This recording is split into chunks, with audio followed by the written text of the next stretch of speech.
to order. Without objection, the chair is authorized to declare recess at any time.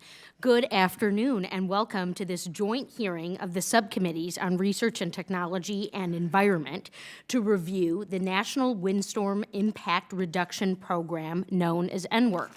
Welcome to our distinguished panel of witnesses. I look forward to your testimony. Tornadoes, thunderstorms, hurricanes, and associated flooding are the deadliest and most costly natural hazards in the nation.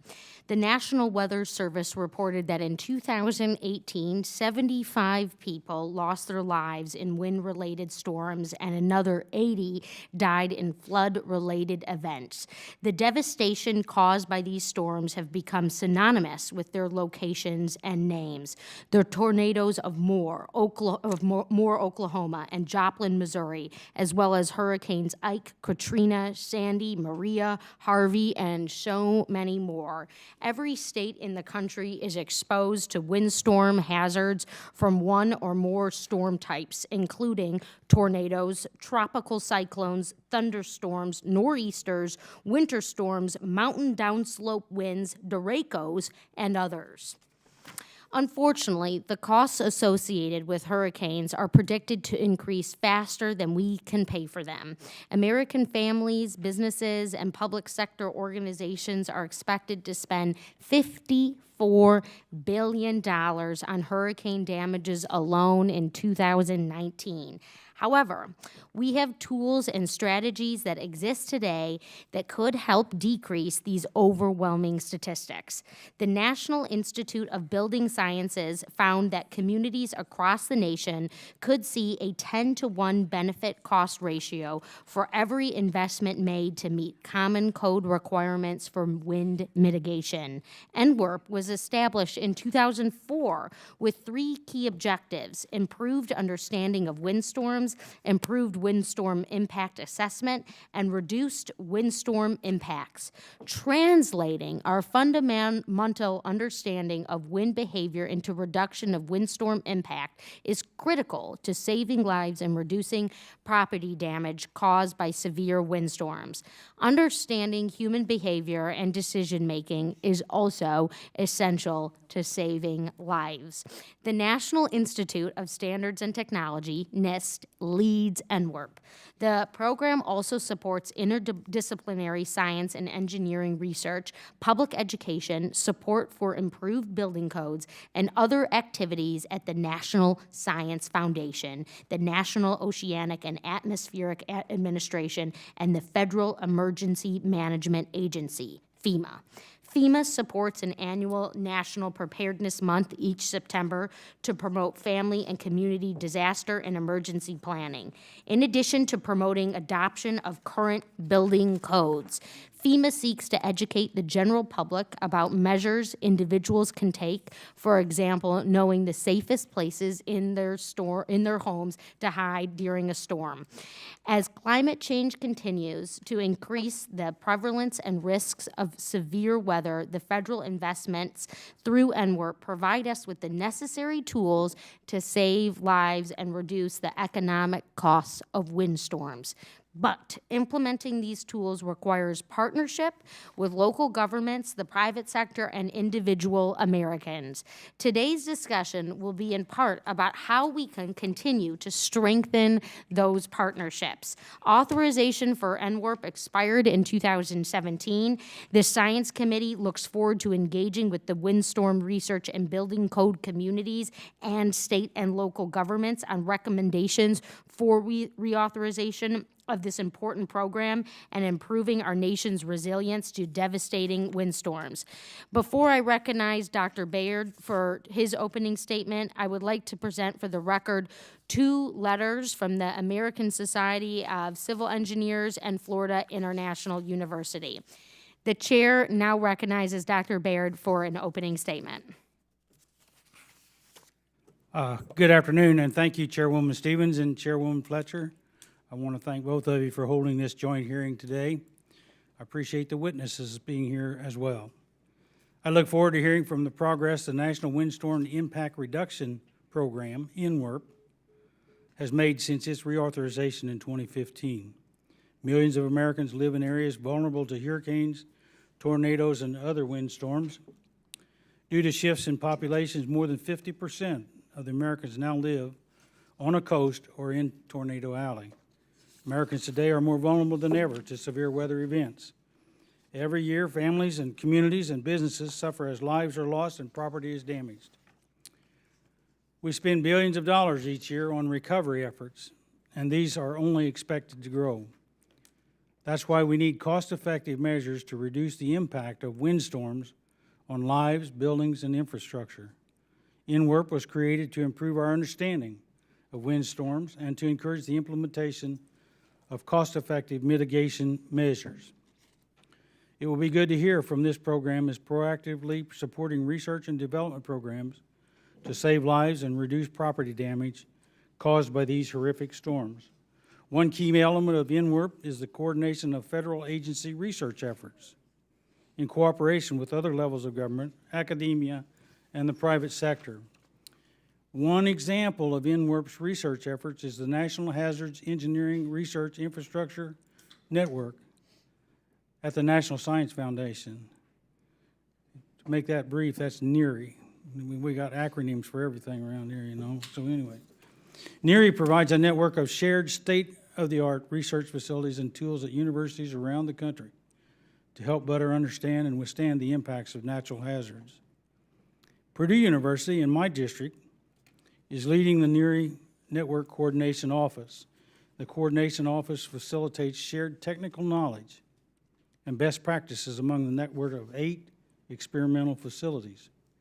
This network allows hazard researchers to explore and test groundbreaking concepts of protecting our homes, our businesses, our infrastructure, lifelines, and to enable innovations that mitigate the damages from these natural hazards.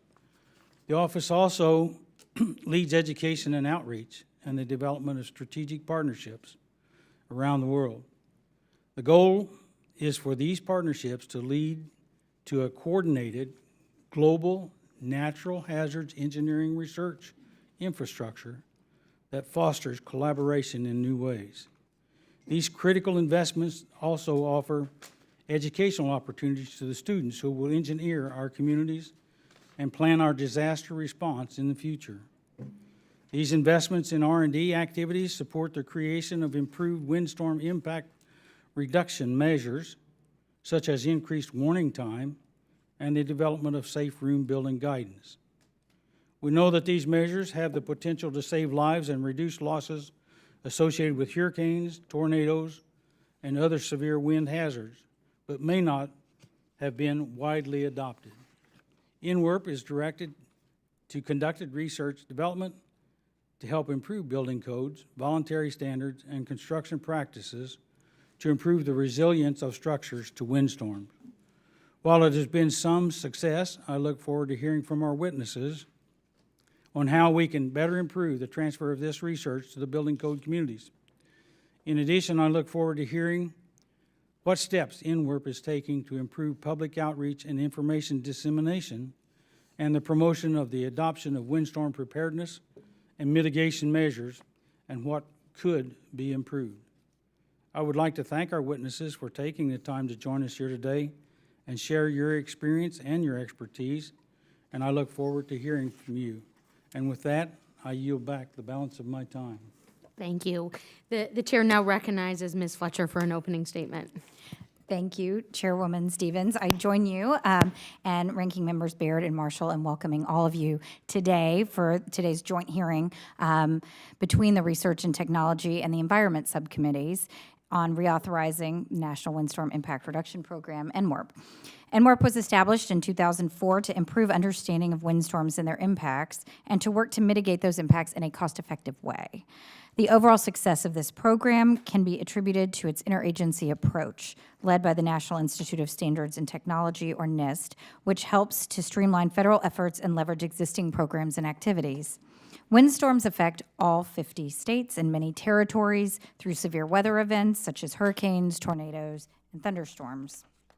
Unfortunately, my constituents in Houston know all too well the wind damage that we see from hurricanes and the devastating impact that they can have. And in fact, the scale used to grade hurricanes is based upon hurricane sustained wind speeds and its potential to cause life and property damage. In Texas, we're familiar with that as well, with tornadoes and strong thunderstorms in other parts of the state, as well as we have seen more recently in Houston. That is why I'm so pleased that one of our witnesses, Dr. Zoe, is from the National Wind Institute based at Texas Tech University. It's crucial that we understand and identify interdisciplinary research needs so that we can improve the outcomes of NWERP. On the Environment Subcommittee, we've already discussed many of NOAA's programs and activities that support the goals of NWERP. The agency's windstorm-related research falls largely within the categories of hurricanes and other local severe weather, including tornadoes and thunderstorms. NOAA's operational role of providing windstorm forecasts and conducting post-event assessments, and its commitment to improving the integration of research to operations is also a vital part of meeting NWERP's goals. Programs like NWERP will also benefit from NOAA's ongoing efforts to improve the accuracy, lead time, and dissemination of weather forecasts through the implementation of the Weather Research Forecasting Innovation Act and the recently established Earth Prediction Innovation Center, or EPIC. Today's discussion will inform this committee's work to reauthorize an interagency program that engages stakeholders across a variety of sectors represented by our distinguished panel. I look forward to hearing from our non-federal witnesses on how their organizations have successfully utilized the outcomes of the program and their recommendations on how NWERP can be improved. It is critical for this committee and Congress overall to continue its work in evaluating and reauthorizing existing programs that have a successful track record of providing benefits for all of our constituents. Thank you, and I yield back. Thank you, and the chair now recognizes Dr. Marshall for an opening statement, and thank you so much, sir, for your tremendous leadership in today's hearing. Oh, wow. Thank you, Chairwoman Stevens and Chairman Fletcher, for holding this hearing. I appreciate this committee's focus on improving forecasting the effects of severe weather events this Congress. Today's hearing builds on our previous work and examines how we translate the knowledge gained from improved forecast and use that to help our constituents better prepare for severe weather events, wind damage in this case. Damage from severe wind effects from tornadoes and thunderstorms is a phenomenon Kansans know too well, and it's certainly a tragedy that I know too well personally. One of our witnesses will recall the Greensburg tornado of 2007, an F5 tornado that left 14 people dead. That tornado continued northward. By the time it got to my property, it was a mile wide. It literally looked like someone had taken a lawnmower, set it about 6 foot off the ground, and mowed off everything above 6 foot. The tornado decided I didn't need my porch, I didn't need my roof, and my barn should be repositioned. It was certainly a devastating night that I'll never forget. It was just 6 years earlier, prom night, in Hoisington, Kansas, that an F4 tornado took about a third of the city out. Many of my friends, my patients' homes were damaged. Amazingly, only one fatality. And I'll always remember seeing the widow of that fatality the next week in my office. Farmers and ranchers face the constant threat of damaged equipment and lost crops due to severe weather. Homeowners in rural communities, towns, and cities all face the same prospect of damage to their homes. First responders and emergency personnel must be prepared for these events at a moment's notice. The National Windstorm Impact Reduction Program, more commonly known as NWERP, was created by Congress in 2004. This legislation was written to help reduce the loss of life and property by ensuring a coordinated federal response in working with different levels of government, in private sector and the research community in better understanding windstorms and mitigating their impacts. NWERP was reauthorized in 2015 and placed the National Institute of Standards and Technology in charge of coordinating federal efforts. In the years since the program was created, we have made significant progress in understanding and mitigating the impacts of wind damage. NOAA has made strides in its ability to forecast extreme weather and will continue to do so thanks to weather-related legislation passed by this committee. The National Science Foundation has engaged in research which has helped improve the communication of severe weather events to the public. NIST has led research which has resulted in improved building standards for communities across the country. But we must strive to do more as we consider reauthorizing this program. Questions this committee should ask include, Can we further improve the coordination of the federal agencies involved in these efforts? How can we assist communities in adopting and utilizing the research generated through these efforts? I want to thank our panels of witnesses for appearing today here with us and help answer our questions. Our witnesses represent government, academic, and private sector perspectives, and I look forward to a conversation about how we continue to press this important issue. My only regret today is my dad's not here with us. My dad was the chief of police in El Dorado, Kansas for 25 years, and it was his responsibility to decide, when do you blow the sirens? When do you blow that tornado siren? And I remember many a night standing out on a turnpike on an overpass, watching the clouds as they came closer, my dad trying to decide, do we blow the sirens or not? And it's my hope that the science that we can discover here, the improved emergency systems that we have, can lead to more safety and take pressure off those people that are trying to make those life and death decisions. So thank you, Madam Chair, and I yield back. And now we'll recognize the chair of our entire Science Committee, Chairwoman Johnson, who we are also wishing a very happy belated birthday to today. Thank you very much. Let me thank you, Chairwoman Stevens and Fletcher, for holding this hearing. As Chair Fletcher already discussed, the state of Texas has experienced devastating loss of life and property from hurricanes and associated flooding. Texas is also one of the states most vulnerable to tornadoes. When an EF3 tornado hit my home city of Dallas in October, hundreds of people lost their homes and businesses. 2 Dallas schools were destroyed. One estimate puts the economic cost of the tornadoes that struck North Texas that night at $2 billion. We are so fortunate that no lives were lost. The nation is facing increasing natural disasters of all kinds due to the climate change and land use changes. The human and financial toll of these disasters is increasing, not just because of the increased severity and frequency of disasters, but also because of the growing population. The shift is where people are living, and the plan and policy choices made by local and state leaders. In Texas, building codes are adopted at the city and county level. A new survey of jurisdictions along the Texas coast by the Insurance Institute for Business and Home Safety found that 840,000 Texans live in areas with no adopted residential building code. In its 2018 report rating state building code systems for all of eastern and southern coastal states, the same institute gave Texas a score of 34 out of 100. Only 3 states ranked lower. Florida, on the other hand, received a 95. I hate to say it, but in this case, Florida proves that where there's a will, there is a way. The National Windstorm Impact Reduction Program provides states and local jurisdictions, as well as individual home and business owners, with the tools and information they need to protect their families, their property, and their communities. The risks are increasing, but the 15-year in the NARP program has not received the support that it merits, including here in Congress. The program is carrying on even after the expiration of the last reauthorization, thanks to the commitment and hard work of the program staff and each of the key agencies. And I applaud them for that. But they are operating on a shoestring budget at best. We must provide them with the resources and other support to carry on their mission. Many of us on this committee are from states that have seen widespread devastation from windstorms, and we will see more. We are from red states, blue states, big cities, rural areas, wealthy and poor states. All of our communities are at risk, and those who are already the most economically vulnerable suffer the most when natural disasters strike. As you have heard and will hear from others in the hearing, $1 invested in resilience is $10 saved.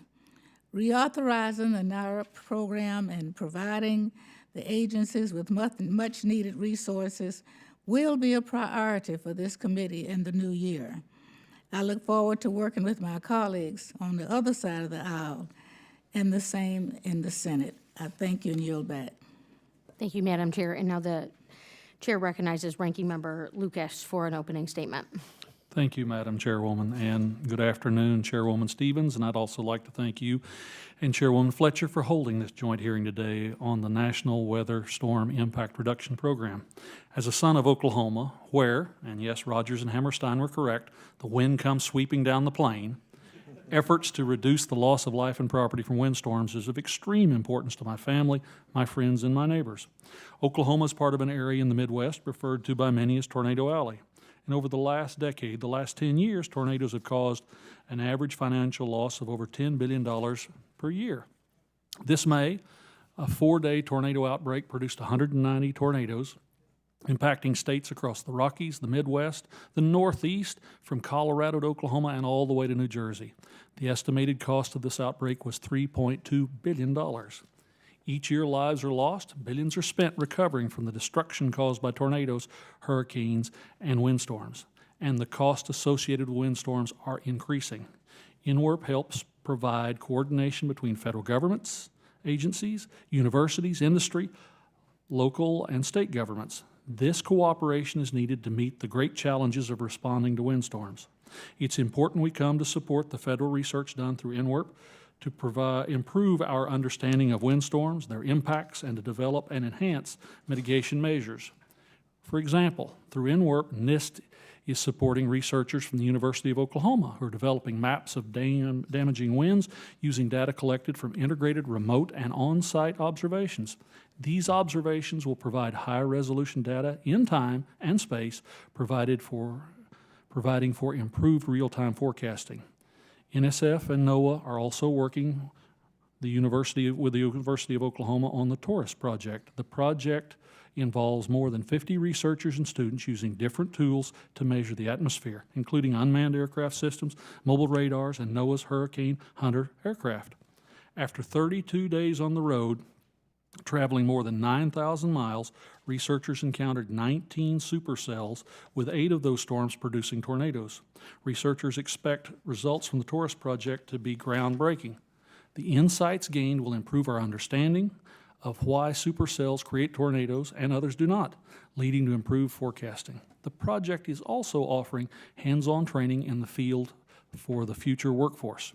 Students taking part in this project will give us better knowledge of windstorms and develop the next generation of applications for reducing future losses. I look forward to what they discover in the 2020 storm season and beyond. This research is important, but it is also key that we find practical and effective applications for this research so that it reaches those who need it the most, states and local communities. I understand this is a challenge, but I look forward to the hearing today on how INWRP is working to tackle it and to better prepare our nation for windstorms. I'd like to thank our witnesses for coming today to share their expertise on the challenges and hopeful successes of reducing windstorm impacts. Thank you, and I yield back the balance of my time, Madam Chair. Thank you so much, Mr. Lucas. And if there are other members who wish to submit additional opening statements, your statements will be added to the record at this point. At this time, I'd like to introduce our incredible witnesses. Our first witness is Dr. Scott Weaver. Dr. Weaver is the director of the National Windstorm Impact Reduction Program, NWIRP, at the National Institute of Standards and Technology, NIST. Dr. Weaver also holds an appointment as adjunct associate professor in the Department of Atmospheric and Oceanic Science at the University of Maryland.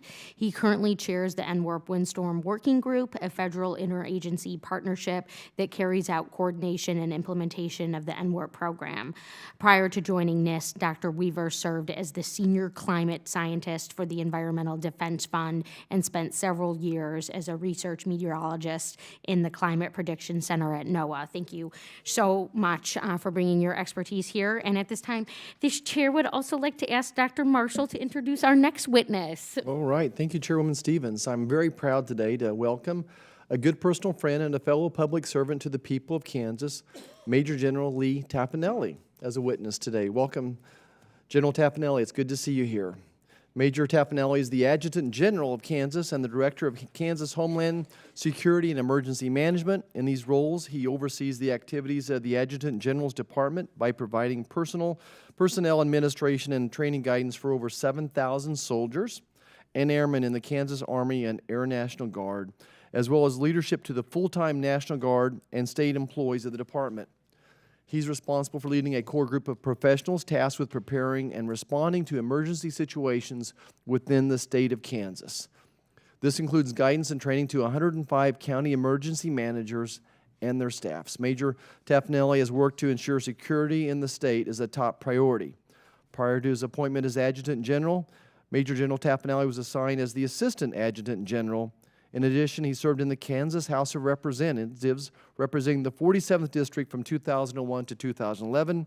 Major Tafanelli received his commission from Pittsburgh State University, where we were both there recently to commission some officers, and is also an Army Reserve Officer Training Corps and holds a master's degree from one of the top universities in the country, Kansas State University, and the Army War College. Thank you for being here today, Major General, and I yield back.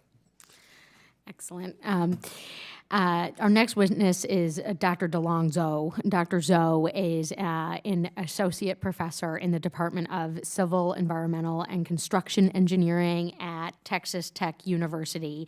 He is also the technical director of the wind engineering pillar of the National Wind Institute at Texas Tech University. Dr. Zoe's expertise is in the areas of structural dynamics, wind engineering, and wind hazard mitigation. His current research focuses on the assessment of tornadic loading on buildings and wind-induced vibration of slender structures such as long-span brides and towers of various types. Dr. Zoe is currently the principal investigator of the Wind Hazard and Infrastructure Performance Center funded by the National Science Foundation, and he also serves as a member of the Strategic Committee on of the Network Coordination Office of the Natural Hazards Engineering Research Infrastructure program supported by NSF. Our final witness is Mr. Ryan Colker. Mr. Colker is Vice President of Innovation at the International Code Council and also serves as the Executive Director of the Alliance for National and Community Resilience, a national coalition working to provide communities with the tools necessary to assess and improve their resilience. Prior to joining ICC, Mr. Colker served as Vice President at the National Institute of Building Sciences, where he led efforts to improve the built environment through the collaboration of public and private sector industry stakeholders. At the National Institute of Building Sciences, he directed the Consultative Council, which develops findings and recommendations on behalf of the entire building community. So it looks like we're in for a good one here. As our witnesses should know, you will each have 5 minutes for your spoken testimony. Your written testimony will be included in the record for the hearing, and when you've each concluded your spoken testimony, we'll begin questions. So we'll do that at the conclusion here. Each member will have 5 minutes to address the panel, and we're going to start with 5 minutes from Dr. Weaver.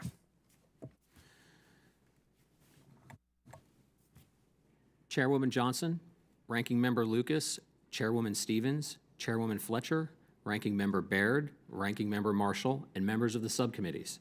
I am Dr. Scott Weaver, Director for the National Windstorm Impact Reduction Program, or NWIRP, at the Department of Commerce's National Institute of Standards and Technology, known as NIST. Thank you for the opportunity to appear before you today. NWIRP is an interagency science and engineering-based program focused on achieving major measurable reductions in losses of life and property from windstorms. Since NWIRP's inception in 2004, we have made notable progress towards efforts to reduce windstorm impacts.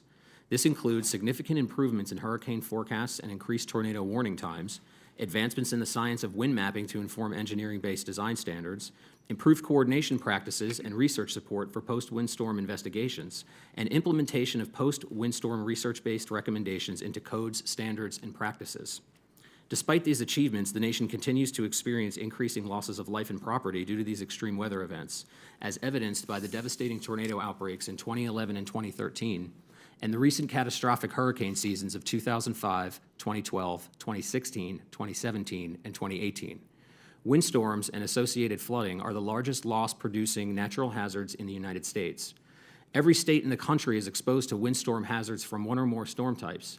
During the period from 1980 to 2018, windstorms caused over $1 trillion in economic losses and over 8,000 fatalities in the U.S. The greatest of these losses are associated with tornadoes and hurricanes. In 2011, 6 different tornado outbreaks produced a combined damage of $29 billion and 545 fatalities. In a 14-month span from August 2017 to October 2018, 5 major hurricanes made landfall in the U.S., not including Hurricane Florence, which made landfall as a Category 1 storm measured by wind speed, but which caused catastrophic inland flooding impacts to the Carolinas. The 2017 and 2018 hurricanes caused thousands of fatalities and comprised approximately 79% of the $411 billion total of all extreme weather and climate events over that short period. And future projections indicate that these costs are likely to increase more rapidly than the growth of the economy. The causes underlying these massive and rapidly increasing windstorm losses are many, varied, and complex. Some are related to long-term societal changes, such as the movement of population toward coastal areas of the U.S. Others relate to climate variability and change, and other meteorological factors, such as limited understanding of surface-level storm characteristics, their associated hazards, and interactions of these hazards on the built environment. Advances in recent decades in atmospheric science have led to great improvements in forecasting and warning systems for hurricanes, tornadoes, and other windstorms. However, large knowledge gaps remain in aspects of windstorm climatology and hazards near the surface. While great progress has been made in understanding earthquake effects on building and engineering design to resist those effects, comparatively less progress has been made in engineering for extreme winds and for coastal inundation hazards. Without additional actions to mitigate windstorm hazards, losses due to windstorms will only continue to increase. I want to thank this committee for its recognition of the necessary role for the federal government and other organizations in supporting windstorm impact reduction and resulting creation of NWRP to focus on reducing the loss of life and property from windstorms. NIST, as the lead agency, works closely with other NWRP-designated program agencies, FEMA, NOAA, and NSF, to implement the program. To address the challenges noted previously, in 2018, NWRP released its strategic plan, which was developed in concert with stakeholders from across government, academia, and the private sector. Contained within the plan are 3 overarching long-term strategic goals. They are: improve the understanding of windstorm processes and hazards, improve the understanding of windstorm impacts on communities, and improve the windstorm resilience of communities nationwide. A signature NIST research activity that is emblematic of these 3 strategic goals is the current investigation of the effects of Hurricane Maria in Puerto Rico. That study aims to better understand how multiple intersecting hazards such as wind, rainfall, flooding, landslides, and storm surge created the conditions that led to deaths and injuries, evaluate the performance of critical buildings and emergency communication systems, and improve understanding of the impacts to and recovery of selected businesses, hospitals, and schools. After the study's completion, NIST will pursue and track implementation of its recommendations in an effort to reduce windstorm impacts nationwide. NWRP continues to make strides in implementing the strategy put forth in its strategic plan. However, as losses continue to mount, there is much work to be done. I look forward to discussing the NWRP program with you today, the progress we've made, and challenges and recommendations for the future. I am pleased to answer any questions you may have. Thank you. Thank you, Chairwoman Johnson, Chairwoman Stevens, Chairwoman Fletcher, Ranking Members Lucas, Baird, Marshall, distinguished members of the committee for the opportunity to sit before you today. I'm honored to testify on behalf of Kansas as the Adjutant General and Director of Kansas Division of Emergency Management and Kansas Homeland Security. A 2018 study by the National Institute of Building Sciences found that mitigation can save $6 in future disaster costs for every dollar spent. Kansas saves more money on average than any other state using the Federal Hazard Mitigation Assistance Program, as reported by a recent Pew Charitable Trust study. The data analysis showed that Kansas avoided $6.81 in potential disaster recovery costs for every dollar spent. This return on investment is attributed to the emphasis placed on reducing impacts from the 2 greatest hazards in Kansas, flooding and windstorms. With limited resources to contribute to disaster loss reduction, Kansas invests predominantly in the mitigation of flooding and windstorms. To date, Kansas has implemented approximately $220 million in mitigation projects, netting an estimated $1.5 billion in disaster cost avoidance. Over the past 2 decades, Kansas has experienced 37 federally declared presidential disasters, with over 90% of them coming of windstorm damages. With funding primarily received through the Post-Disaster Hazard Mitigation Grant Program, Kansas has completed 235 tornado safe rooms, with nearly 95% of those installed in schools. The largest cost burden of mitigation within Kansas is by local governments. The successful completion of the aforementioned school safe rooms was greatly influenced by the American Recovery and Reinvestment Act and qualified school construction bond programs, which supported the financing of tornado safe rooms in Kansas schools. Kansas approaches all hazard emergency management planning with a whole community approach. Leading mitigation efforts within Kansas is a Kansas Hazard Mitigation Team consisting of local, state, and federal partners that provide input into the state's mitigation program, plans, and investment strategies. The use of Kansas Hazard Mitigation Team promotes collaboration of varying mitigation programs through all levels of government. This collaborative approach initiated the development and successful implementation of regional mitigation plans. 12 regional mitigation plans enable 105 counties to successfully apply for and use federal mitigation assistance to reduce loss. This planning approach has been identified by FEMA as a best practice due to effectiveness and cost efficiency. Our whole community planning approach is vital to understanding and addressing program mitigation challenges. Kansas is a home rule state, and as such, the responsibility for adoption and enforcement of building codes lies with local jurisdictions. Several cities and county jurisdictions, mostly urban communities, have adopted the International Residential Code and the International Building Code. However, there are numerous rural jurisdictions within Kansas without adopted building code. The education and promotion of code adoption remains an ongoing mitigation effort within Kansas, which is why community involvement is of the utmost importance. Collaboration with other state governments is common and often involves a sharing of program initiatives and best practices. Our regional mitigation planning approach has been explored by other state programs. Kansas is currently examining implementation of a residential safe room program similar to that in Oklahoma.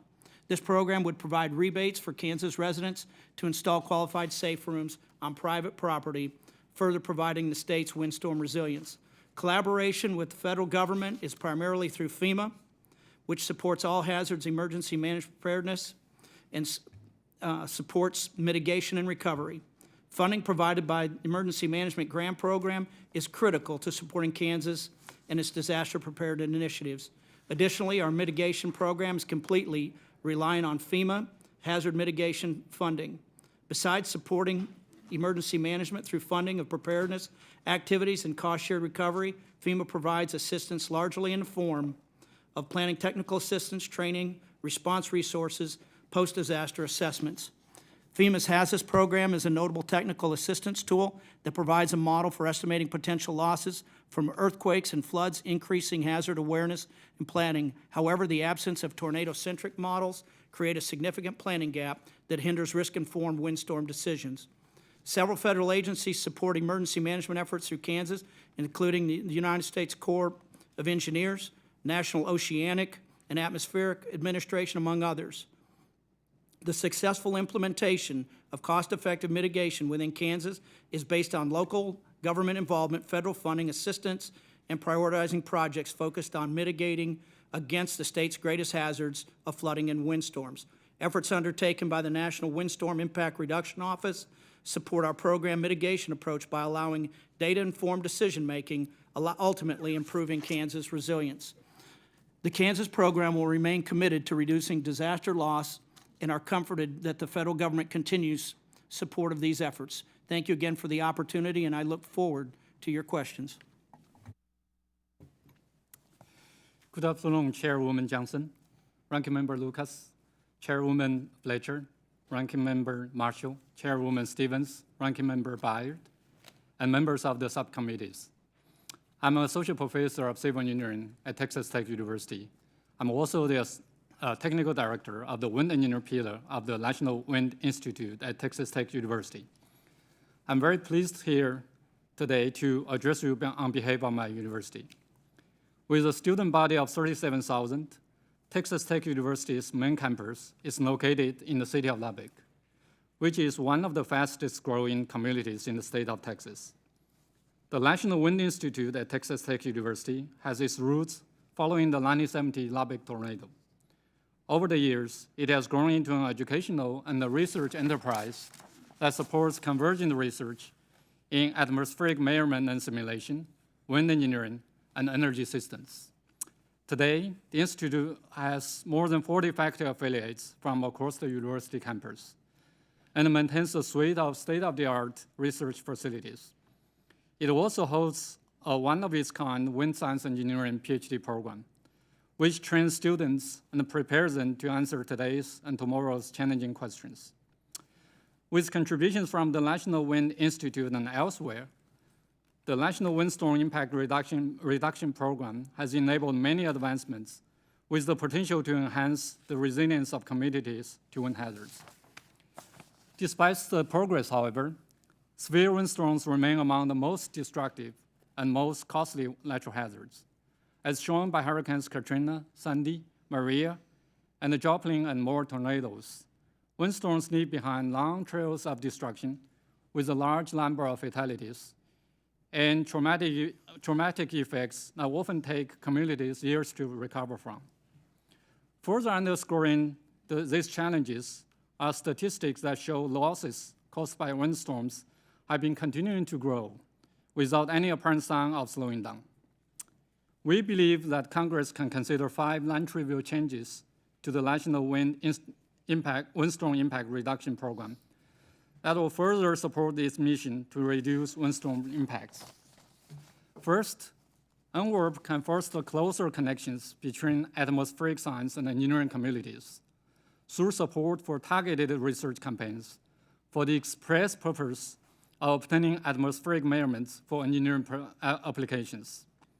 Second, the program can also encourage closer connections to the social science community that translate atmospheric and engineering research outcomes for socio-economic applications. For example, underprivileged communities, such as people who live in mobile homes, are particularly vulnerable to windstorms. However, they are also often the least likely to benefit from advancements in scientific and wind hazard research. Third, the NSF's sponsorship of shared use experimental facilities through the LERI program can be expanded to support a dedicated experimental facility for tornado hazard research. Such an expansion would build on the success of existing LERI-sponsored facilities for other types of hazard, while providing a unique testing platform that contributes to the urgent need associated with the lack of codes and standards for the design of tornado-resistant buildings. Fourth, NSF can improve the rapid response research mechanism that can accommodate unique challenges associated with windstorms. The current mechanism under NSF's existing RAPID program is largely reactive in nature, and timescale for application and award approval does now lend itself to the important field studies of transient and unpredictable windstorm events. Finally, NWIRP can improve the adoption of contemporary and emerging technologies, such as machine learning that leverages the enormous volume and diversity of data associated with wind hazards, and additive manufacturing to radically change materials and methods used in the construction industry. In closing, we very much appreciate the long-standing commitment by Congress and the federal agencies to strengthen the nation's ability to resist windstorms. Texas Tech University looks forward to continuing our leadership role in research and education that supports this critical mission as Congress and the agencies seek to improve this critical program. Thank you again for holding this important hearing and the opportunity to share our perspectives. I look forward to answering your questions. Chairwoman Johnson, Ranking Member Lucas, Chairwoman Fletcher and Stevens, Ranking Members Marshall and Baird, and members of the committee. I'm Ryan Colker, Vice President of Innovation at the International Code Council and Executive Director of the Alliance for National and Community Resilience, or ANCHOR. It is my honor to testify on the valuable role of federal agencies in addressing the nation's windstorm risks. These federal efforts frequently support the development, adoption, and enforcement of building codes and other mitigation strategies. The Code Council, with the support and engagement of its 65,000 members from the design, construction, manufacturing, and regulatory sectors, is dedicated to providing safe, sustainable, and resilient buildings and communities.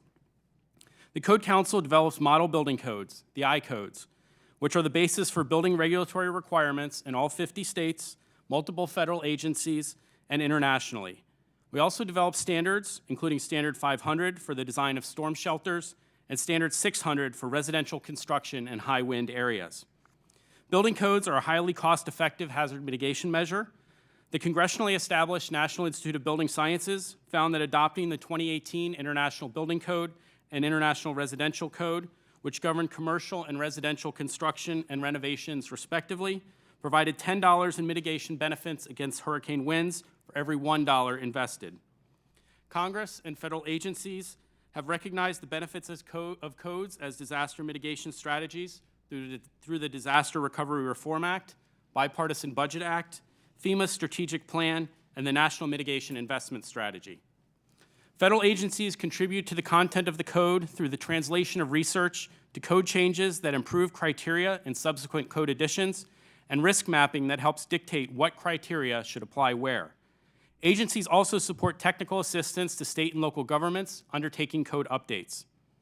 Despite limited funding, NWERP has made several significant contributions. NWERP supported FEMA research and publications, led to the development of Standard 500 and the requirement that K-12 schools and emergency responder facilities in tornado-prone regions include storm shelters. Notably, there have been no fatalities in properly designed and constructed storm shelters.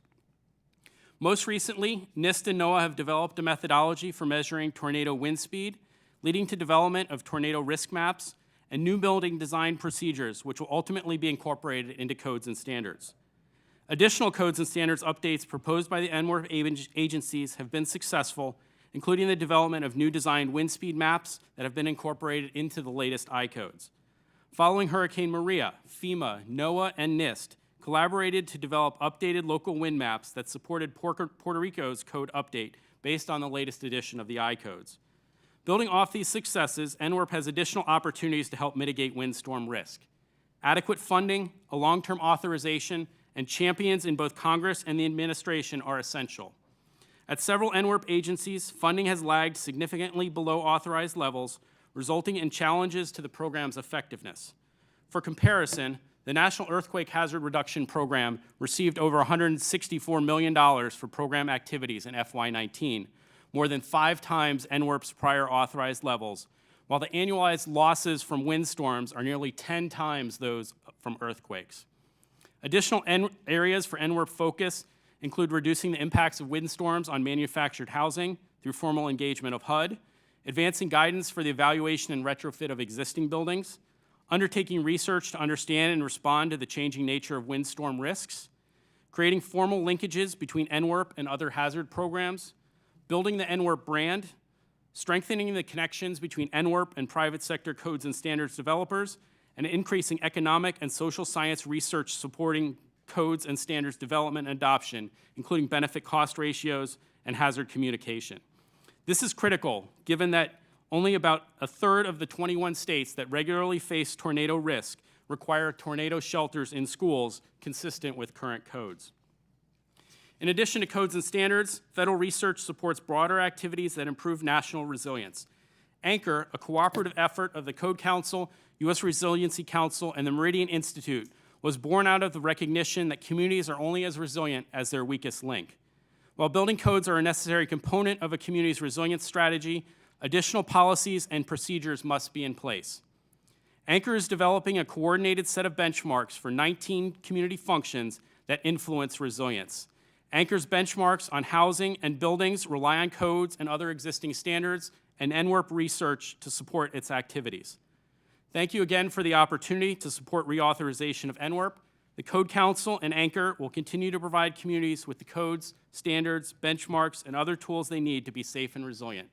We stand ready to support this committee and the NWERP agencies in achieving shared goals of better understanding windstorms and assessing and reducing their impacts. Thank you.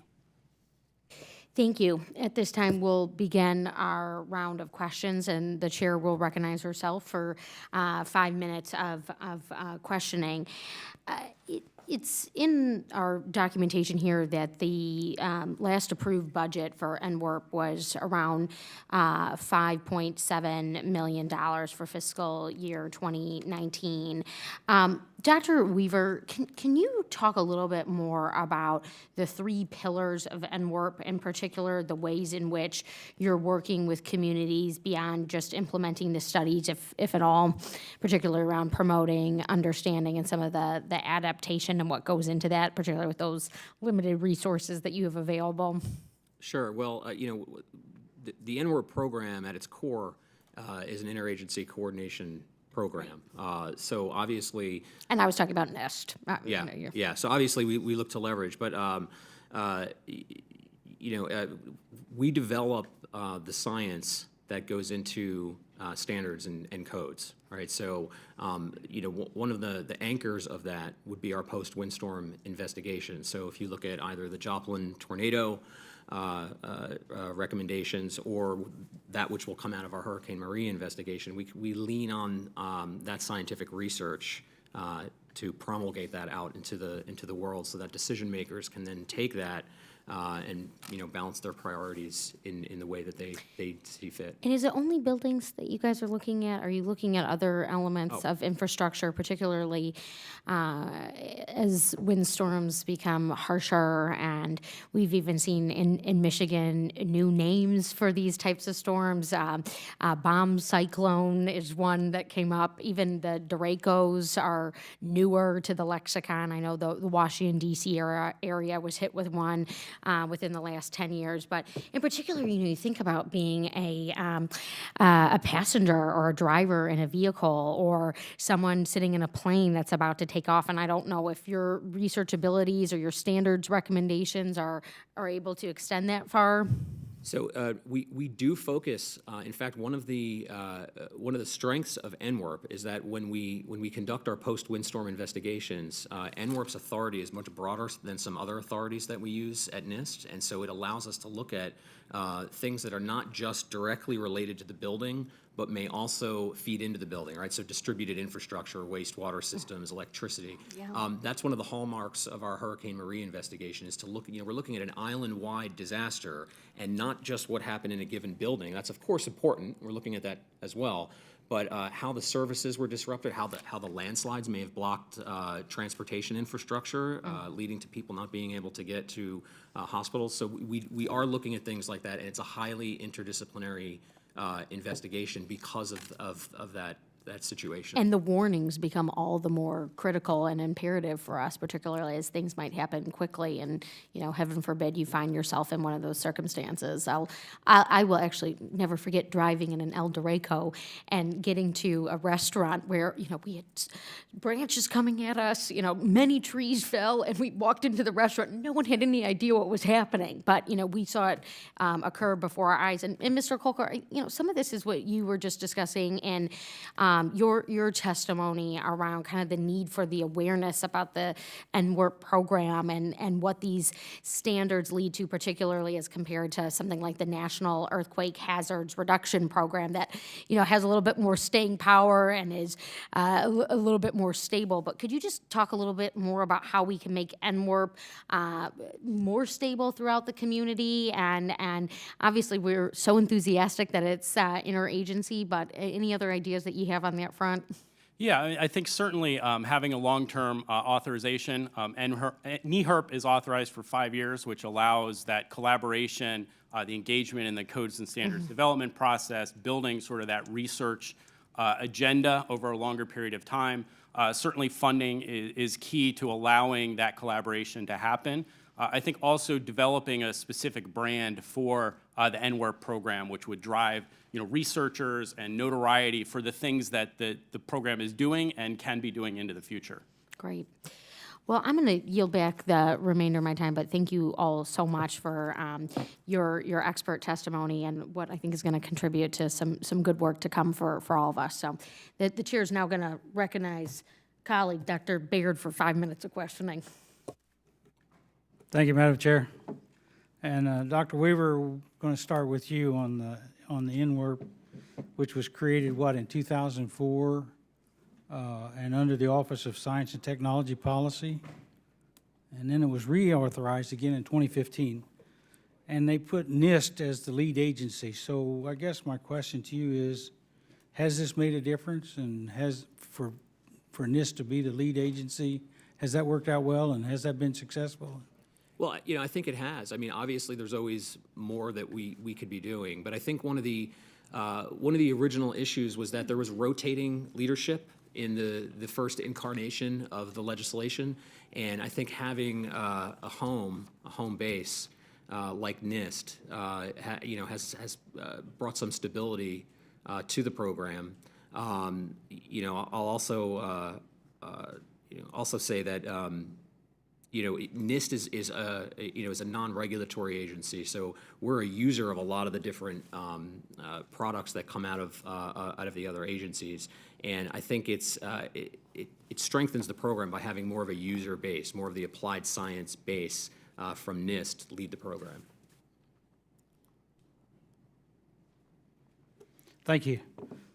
Then for all of you panelists, because we have such fantastic expertise here, Purdue University was, as I mentioned earlier, has an award from the National Science Foundation to run the Network Coordination Office for the Natural Hazards Engineering Research Infrastructure Program. And that network enables researchers to explore and test groundbreaking concepts that protect homes, businesses, and infrastructure lifelines from the impacts of earthquake, wind, and water hazards, and enabling innovations to help prevent natural hazards from becoming social disasters or societal disasters. So can each of you discuss the importance of having an integrated approach to natural disaster research and how hazard-specific programs can better work together? So start with you, Dr. Sure.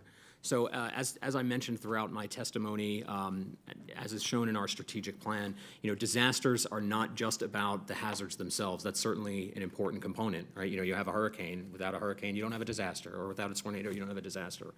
But really getting to where the rubber meets the road in terms of conducting experiments on engineering and how that relates to the meteorological factors, I think NERI is a really important player in connecting those two fields, and then also bringing in the social science aspect and the other interdisciplinary nature. It's really really special in that regard.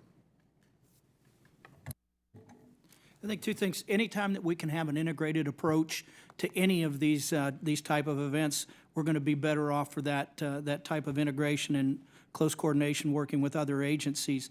One of the things is we pull these things together, even if they're not specific to a certain type of disaster threat that faces a particular part of the nation, it doesn't mean there aren't lessons to be learned, and there's parts and pieces that can be adapted for local utilization. And we do that with the HAZAS program. While it doesn't necessarily give us data specifically for tornadoes, we can use that in other areas.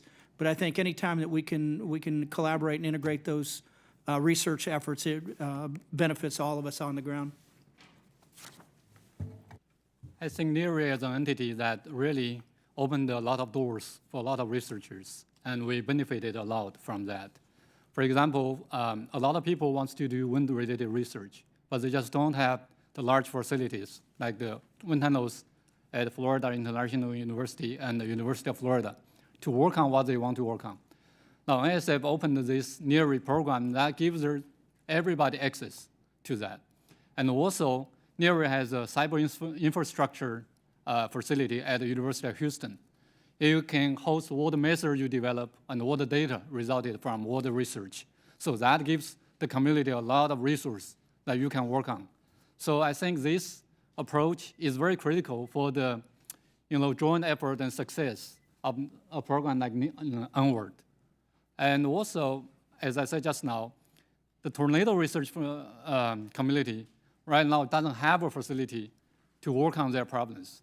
So if we can also include a tornado research facility in the NERI program, that will really further help the natural hazard research community. Thank you.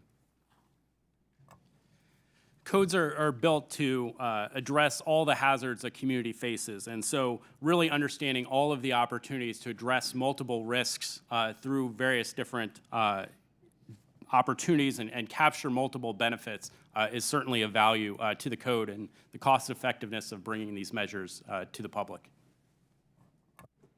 Thank you. Thank all of you, and I yield back my time. Chair recognizes Chair Fletcher for 5 minutes of questioning. Thank you very much. Thank you all for your testimony, for being here today. I want to have 2 topics with my 5 minutes, and I'm going to put some questions out to all of you to answer or weigh in on as you choose. But first, I want to talk about the funding and reauthorization of NMORP. Dr. Weaver, you talked in your statement about the cost of inaction, and Mr. Colker, you also talked about the appropriation cycle and the challenges faced with the 5-year appropriation cycle for NMORP. And so I guess one of my questions is, as we think about how to have this program realize its full potential, what about the way that we're currently approaching it, what opportunities are we missing by allowing the program to lapse in terms of congressional authorization? What are the things we're missing? Maybe if anyone who wants to weigh in on it. Mr. Colker, if you want to go first. I can certainly start. I think one of the important things to recognize is the code cycle runs on a 3-year update process. And so it takes some planning to be able to translate the research that's coming out of academia and other partners into code change proposals, sort of institutionalizing those proposals to the folks that participate in the code development process, getting those code change proposals adopted, and then ultimately engaging state and local governments in updating their code. So, that is certainly a multi-year process. And if there's not funding or authorization in place, you miss gaps within that process, and that continuity can't continue. Thank you. That's helpful. Does anyone want to weigh in on missed opportunities or gaps that you see because of the funding challenges and the authorization cycle? Okay. I will move on to my other topic, which will definitely take some time for everyone, which is something we talk about a lot on this committee as we're tackling various challenges that we face, is talking about incorporating issues relating to climate change into NMORP. So I think in your testimony, again, Mr. Colker, you suggested that building codes need to better reflect future forecasts of storm intensity, something we know a lot about in my district, that there's an increasing intensity, frequency, and impact of some of these storms that we're seeing. So most of the built environment now is based on what we know from the past, and continuing in this model may not be sufficient to protect what we have built and what we're doing going into the future as we see the effects of climate change. How can we better integrate what we know now about climate change and our views of the increasing threats of severe weather in various forms into engineering our future buildings for resilience? I can certainly start. The Code Council and several other standards developers, including the American Society of Civil Engineers, have started sort of down that road of exploring, what do codes and standards look like to address future risk. We've also started conversations with our code development colleagues in Canada, Australia, and New Zealand to start to address these risks. I think the important opportunity within the NWRP agencies is actually bringing some of the climate science expertise that's within NOAA and some of the research organizations with the building science community that's represented by NIST and FEMA and other organizations to figure out sort of what is that basis for future codes that recognize those changing risks. Great. Does anyone else want to weigh in? Dr. Zoe? Yes, I want to add that probably it will take the atmospheric science community and the engineering community to work closer to look at problems like this. These are large-scale problems. I don't think either one of these can solve the problem. Thank you. Thank you. Dr. Weaver? Yeah, just one comment. I mean, the U.S. Global Change Research Program mentions this in their quadrennial report.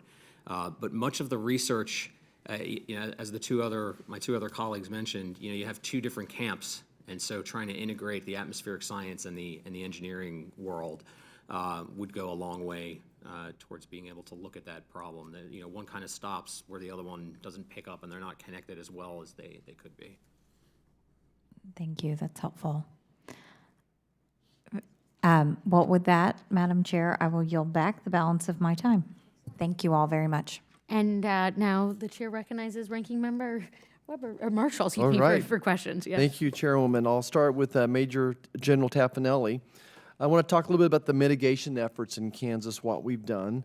Here on this committee, we work with NOAA and the National Weather Service. What type of collaboration projects have you done with them, with the State Emergency Operations Center, if any? What's working? What do you want to brag about? We're doing something right there, it sounds like.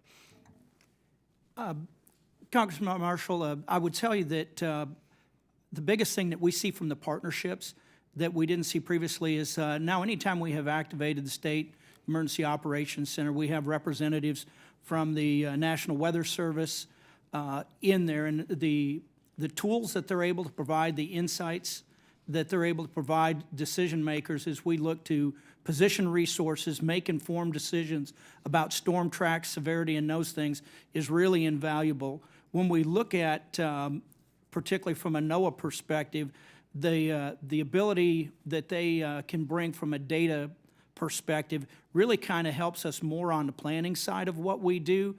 Because they have all of the historical records in that data that can then help us as we work with our mitigation plans and we work with other planning efforts across the state. Is there anything we can do to push or nudge them along to do more, to be more helpful to you all? Any suggestions? I would say, I think that one of the things that we really see is that it is getting the people with the right information in the room. And sometimes as we go higher up in the food chain, if you will, at the federal level or with some of the other entities that are out there, just knowing what capabilities that they're able to bring to the table really allows us a better opportunity to make informed decisions and really do the kinds of things that we need to do to protect the public and have the necessary response mechanisms in place. Okay. Let's talk about the building codes that you mentioned a little bit, General Tafanelli, as well. As I think about growing up in Kansas, it would be unusual to not have a thunderstorm with an 80-mile-an-hour wind at least once a year hit your community. And again, growing up, we'd be listening to the radio and I'd hear a tornado hitting the southwest side of Wichita and my dad saying, "Oh my gosh, that's horrible." Well, Dad, how come? Well, that's where all the trailer homes are. Are we getting any better? Are we safer today, or is that still a big concern? What are rural communities doing along with urban communities to address some of those issues, and any thoughts on how we can improve that situation? I would say that there's more of an awareness now within our communities and our citizenry out there, and some of the things that we have seen with the example of mobile home parks. While it may not be practical for individuals to have storm shelters at each individual trailer site, right, many of those now do have within mobile home parks storm shelters that are in place for that community to be able to get to. When you couple that with the ability of systems today to be more predictable in terms of forecasting where storms are going to be at particular times, it gives more people an advantage to take the necessary precautions to get to a site where they do have some secure cover over them in the event of that storm. Some of the things that we've done internally from a rural perspective has been really our Safe Room program, and we've put in a number of safe rooms at schools, in large part because approximately 20 to 25% of the community is in a school setting at some point in the day, whether that's in the classrooms or whether that's at school events where the community may be involved. And that's especially important in the rural parts of Kansas. So one of those things is, again, taking that approach is why we really have invested in the Safe Room program. One of the other programs that we've done on a community basis is in Dodge City, Kansas, and we were able to do a monolithic dome structure that is capable of housing almost 4,000 individuals. Now, they use it for other purposes, but there again, that's more of a community-based approach to providing those kind of safe structures. Okay, thank you so much, and I yield back. Thank you. And at this time, the chair recognizes Congresswoman Bonamici for 5 minutes of questioning. Thank you to the chairs and ranking members, but thank you especially to the witnesses for being here and for your expertise. You know, across the country, we are seeing more frequent and intense extreme weather and climate-related events. Last week, we had what was referred to as a bomb cyclone in the Pacific Northwest. It hit the Pacific coast. According to the National Weather Service, the storm generated sustained winds of 85 miles an hour with gusts up to 106 miles per hour along the southern Oregon coast. It shut down a major highway in both directions. Travelers were stranded in their cars. 20,000 people were without power. That was just last week. And we know today's infrastructure and building standards do not take future climate trends into account. So I'm glad we're having this conversation today. We know that the current levels of infrastructure investment in this country are not enough to respond to these threats. According to the 4th National Climate Assessment, read from the text, extreme weather events are expected to increasingly disrupt our nation's energy and transportation systems, threatening more frequent and longer-lasting power outages, fuel shortages, and service disruptions. So we know we need to do more to help our communities access information and data they need to prepare for extreme weather events, including windstorms. And we know from the testimony that these investments make sense. They save lives and property. Dr. Weaver, you mentioned in your testimony that one of the goals of NWERP is to improve the understanding of windstorms on communities.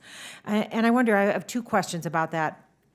First, how does NWERP engage with local and regional stakeholders to determine where to direct future scientific research efforts? And then secondly, how do the 4 program agencies under NWERP break down their research to a usable application level for localities?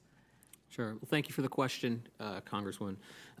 So when we were developing the NWERP strategic plan, now this was a very, very large effort.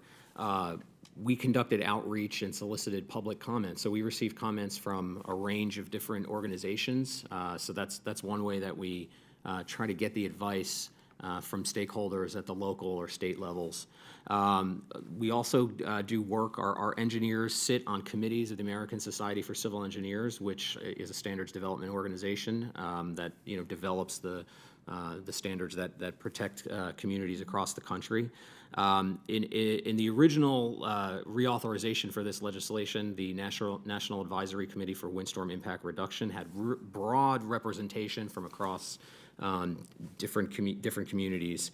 And so, that's one way that or there's several ways that we, bring in local and state stakeholders into helping us decide what the research priorities should be. How do you make it usable for local governments and localities? So, much of what we do is, at the national level. And so, trying to provide the best available science to inform engineering standards. And then, that can be useful to local decision makers where they have to balance, different priorities. Thank you. I'm going to move on to another question. Dr. Zoe and Mr. Colker.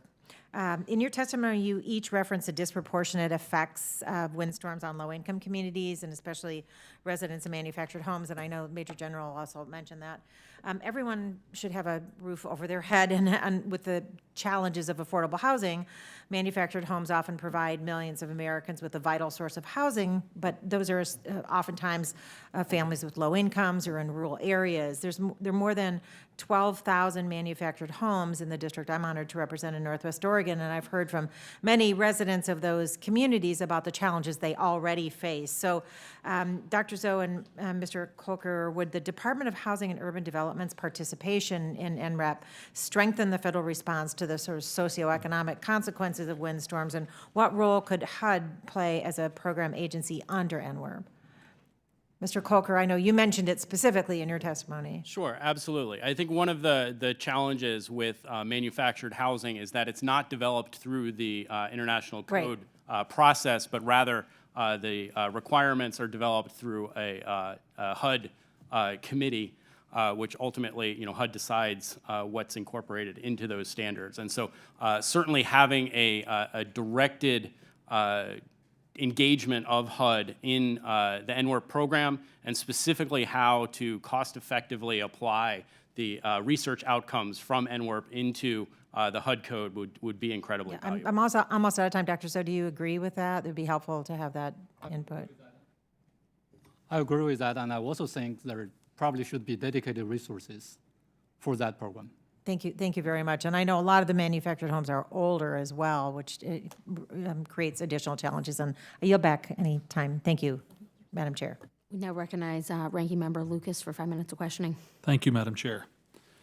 General, I couldn't help but note you mentioned Kansas examining the implementation of a residential safe room program, very similar to what we're doing in Oklahoma.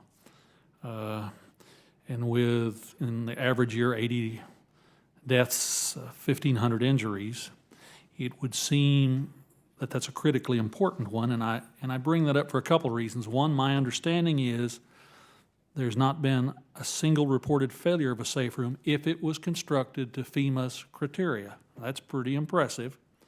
I also note that back in 1999, along with Congressman J.C. Watts, I represented part of South Oklahoma City. He represented Moore. I represented part of Del City also. But we had an F5 roll through, some estimates 300-mile-an-hour winds, and the path was such. I've seen tornadoes in Oklahoma that were destructive, but this one literally not only picked the asphalt up from the streets, it pulled all the grass out of the ground. But when we flew the path afterwards, and President Clinton came down at the time, the amazing thing to me was this string of little concrete boxes in the path that survived. Touch for a moment, if you would, on the importance of collaborating with other states in these kind of programs. And if you would, my final point, and of course I'm very proud of NOAA and the National Weather Service's facilities at the Storm Prediction Center in Norman, Oklahoma. Discuss with us for a moment, whether you have a safe room or not, the difference that the last 2 decades have made, where we've gone from an average of 7 minutes warning to 14 minutes warning. If you touch on that too. Ranking Member Lucas, thank you for the question. I too have seen far too many tornadoes, and I am always amazed at what Mother Nature can do with regards to what it will take out and what it will leave, and just the overall destructive damage. From a collaboration perspective, what we have found working with Oklahoma, Ohio, and a number of other states is that looking at their programs, it doesn't mean that we'll actually implement it the same way, because while they have, each state, each region has its own certain dynamics that it must kind of work through. But what we found is there's always a willingness to share that information between the state hazard mitigation officers and even at my level about how we can prepare for, respond to, and recover from disasters in a better manner. With respect to what we do with National Weather Service and where it really comes out of the Storm Prediction Center, going back a number of years being involved in this field, what I am amazed with is that the precise nature at which we can provide advance warning that didn't exist 10 years ago, 20 years, 30 years ago. And I can't tell you or quantify the lives saved because of that advance warning. And it really is, we stress a lot at the local level about everybody has a role to play. So individual citizens need to be prepared. They need to have a plan in the event of emergency. We talked to them about tuning into their local weather channel during times of significant weather to be apprised. They can log in their own street address so that they're notified of when a particular storm track may hit their area so that they can take the necessary precautions. Those things didn't exist before, and so I think that as technology continues to get better, that notification and the benefit that that has will continue to increase. But I've also noticed on the other side, there's some hesitance in individuals because they'll look at that map and say, oh, well, it's not exactly over my house, it's a half a mile away. Or living in Oklahoma or Kansas, the number of individuals that will go out and stand on their porch or on a deck and look to see where the tornado's at. You know, I'm constantly reminded about those things that sometimes if you've seen one tornado, you probably don't want to stand and see the second one. The often used description at home is when you hear the freight train coming down the tracks, it's on you. But when you hear the freight train, it's too late. That 14 minutes means the difference between getting your children, your dog, your spouse, your neighbors into that concrete box with you. But again, based on history, if you build your safe room to standards, you're going to survive, right, General? If you're in that safe room. That is exactly correct. I don't know the statistic of anybody that's been pulled out of a safe room dead. Point made. Thank you, General. Yield back. The chair now recognizes Mr. Byer for 5 minutes of questioning. Madam Chair, thank you very much, and thank you all for being with us. To follow up on the ranking member's 14-minute comment, Dr. Weaver, you wrote and talked about how that right now we're dependent, that we want NIST to encourage a spatially resolved real-time basis to supplement the currently deployed official binary warn, no warn system, and moving from a teletype deterministic watch warning to high-resolution probabilistic hazard information spanning periods from days to within minutes. Those seem to be, really sort of major shifts from what will it take us in terms of the warning time. If we're 14 minutes now on average, does moving from binary system to something that's spatially resolved, from teletype to something that's high-resolution probabilistic, are these like quantum leaps in terms of warnings for us?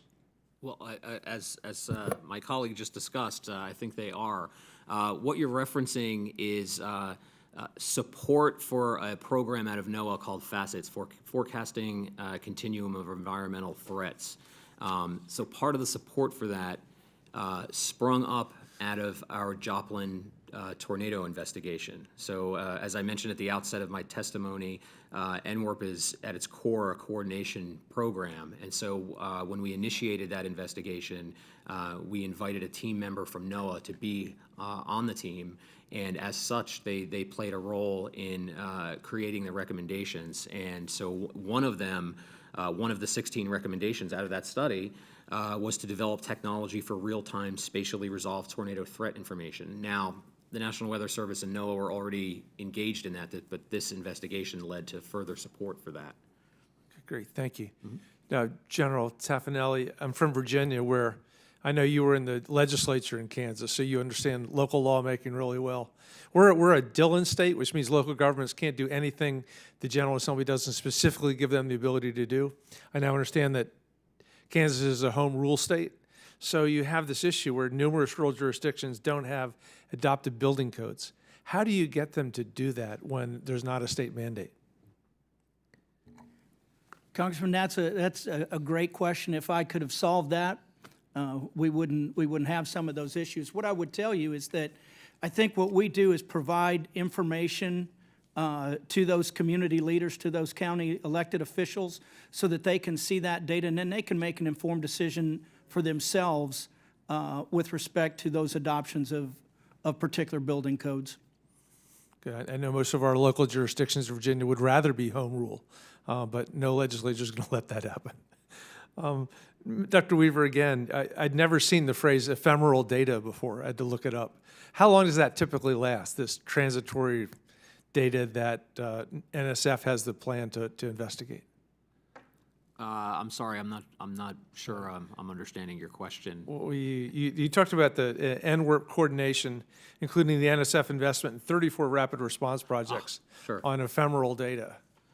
Yeah, so those projects are integral to post-Windstorm investigations. So this is a situation where when you have a disaster, oftentimes, data starts to get lost. Things start to get picked up and cleaned up. And so these rapid proposals that NSF funds are very, very quick grants for folks to be able to go, university researchers to be able to go out and do reconnaissance missions, as quickly as possible after the disaster strikes. And so the information that they gather is critical to us understanding how the disaster unfolded, the impacts.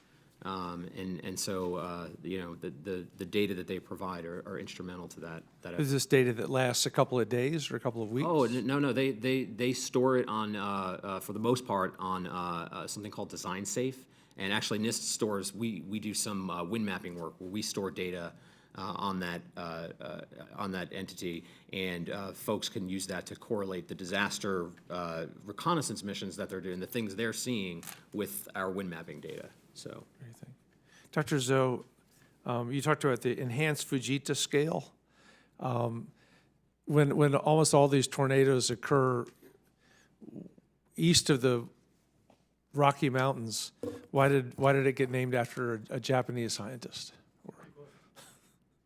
Because Dr. Fujita was working at the University of Chicago, and he was very instrumental in developing the original Fujita scale based on the damage to assess the wind speed.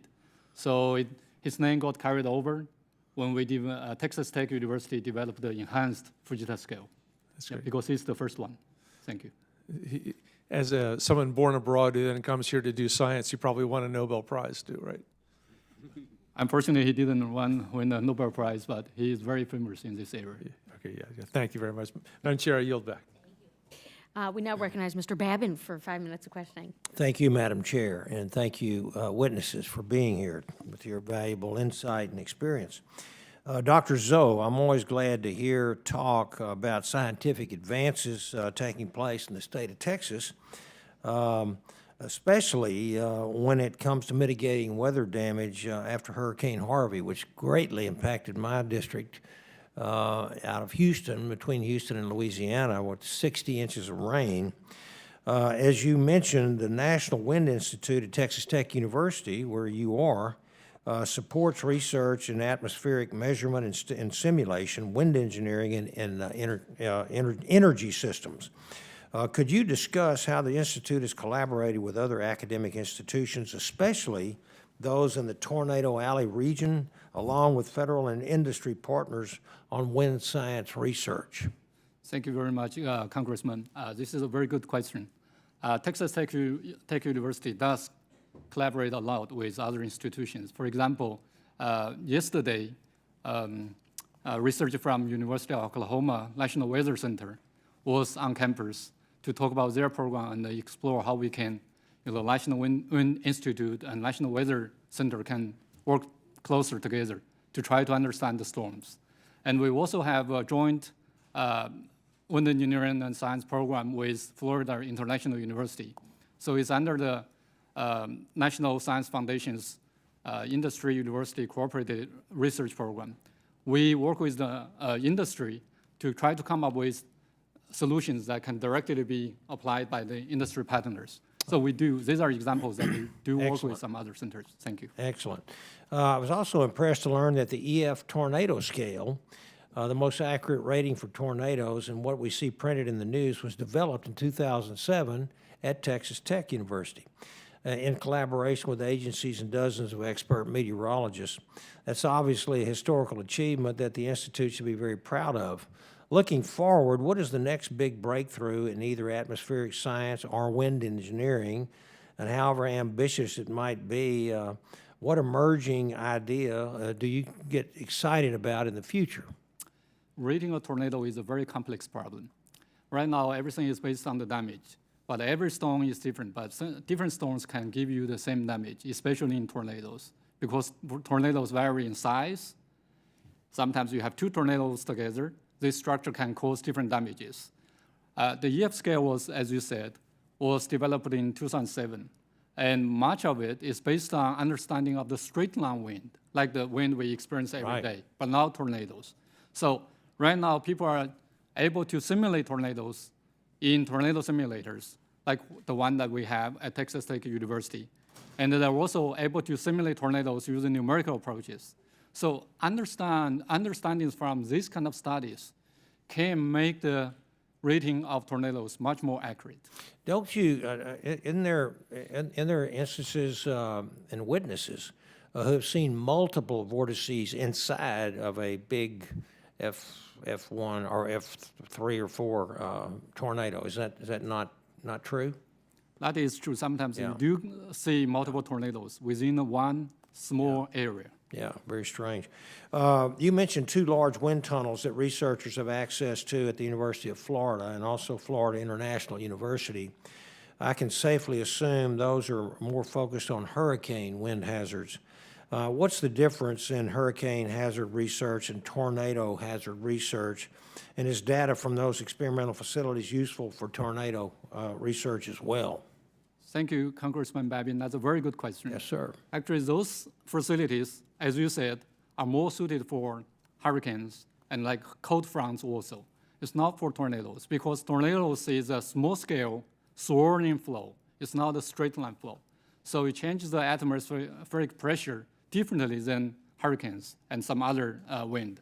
So the data produced by those facilities can be used as a reference for the study of tornadoes, but not directly for the study of tornadoes. I got you. Very, very interesting.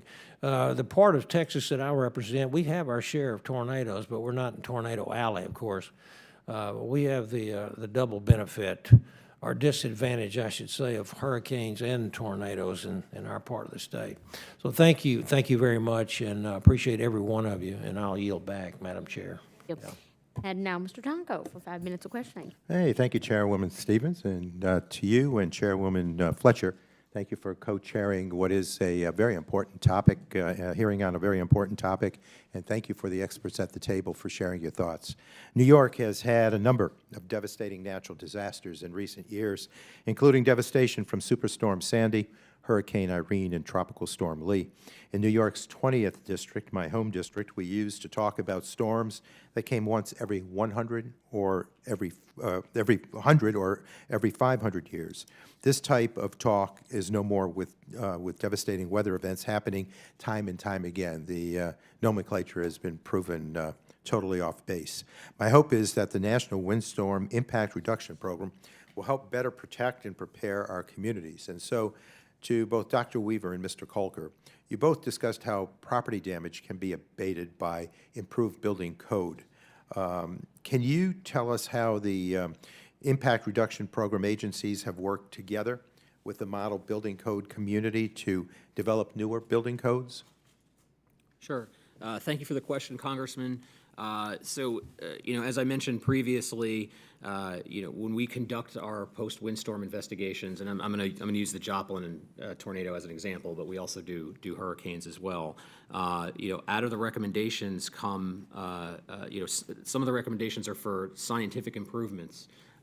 In particular, with respect to that investigation, we have been one of the recommendations was to improve or to develop tornado wind mapping to facilitate design for structures, right? So that's the first ever of its kind. And so right now, what we're trying to do is the science was developed to develop the wind maps for tornado design, first ever.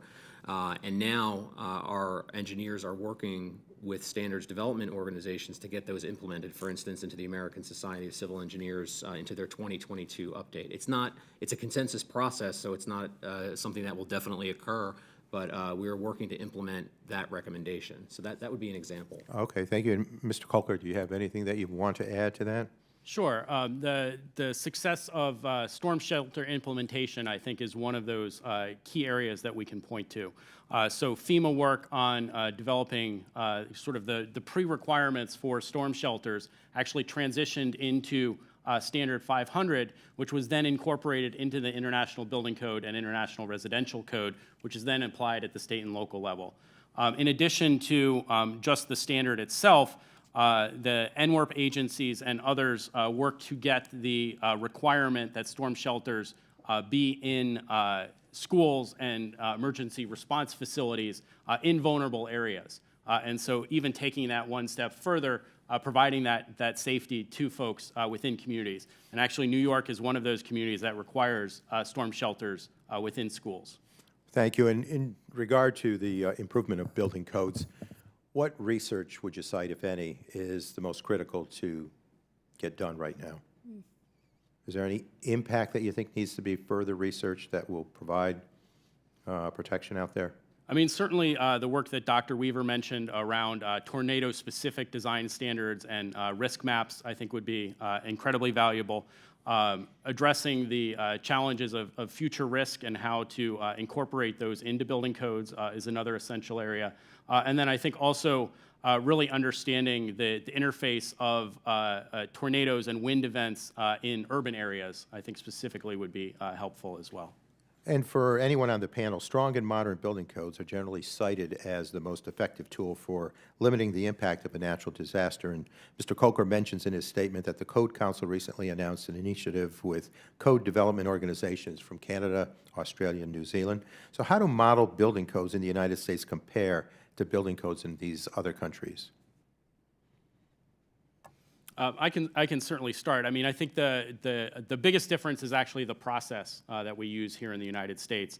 It's a consensus-based process rather than a governmental-driven process, which many of these other countries have. I think in the developed world, I think we're generally comparable if we look sort of holistically across the codes. Certainly, in particular. Hazard areas, some countries may be a little more sophisticated, but I think overall we're probably generally about consistent with those more developed countries. Mm-hmm. Any others that wanted to respond to that, or if not, I appreciate your response to my questions, and with that, yield back, Madam Chair. Well, thank you all. And before we bring the hearing to a close, we certainly want to recognize our witnesses again for your expertise and your time. This is a really terrific hearing, and certainly explains a little bit more about the complexities and difficulties of navigating within the built environment and the costs that are incurred, but also the opportunities before us. So we're all better off because we got to spend time with each of you today. Our record's going to remain open for 2 additional weeks for additional statements from members or for questions that they may have of the witnesses. And at this time, our witnesses are excused and our hearing is now adjourned. Thank you. Thank you all.